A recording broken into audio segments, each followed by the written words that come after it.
বাবা দিতে পারে না, ওনারা হবে উসিলা। ওনারা হবে কি? উসিলা। দেওয়ার মালিক কে? সন্তান দেয় কে? ছেলে দোক, মেয়ে দোক, বন্ধা বানাক, সবকিছু যিনি করেন তিনি হচ্ছেন আমার আল্লাহ। তিনি কে? কবরে কোনো সেজদা দেওয়া যাবে না, কবরের উপর নামাজ পড়া যাবে না, কবরে কোনো মোমবাতি লাগবে না। উনি যদি নেক আমল করে উনার কবরে মোমবাতি লাগবে না, এমনি কবরে বাতি জ্বলে উঠবে।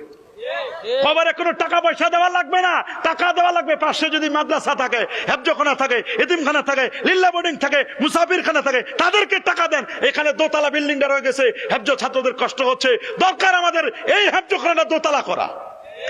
কথা বলে এখানে টাকা দিবেন, কবরে টাকা দেওয়ার দরকার নাই। কোন ওলি আল্লাহর টাকা লাগে না, আল্লাহর ওলিদের টাকা কবর জগতে চলেও না। ওখানে কি বঙ্গবন্ধুর টাকা চলবে না? ছবিওয়ালা টাকা চলবে। আর ওই দেশটা আলাদা। কথা বলেন, কবরের জগৎটা আলাদা। কথা বলেন না কেন? এই জন্য আপনি টাকা লাগবে কার? টাকা লাগবে জিন্দা মানুষের, যে জীবিত।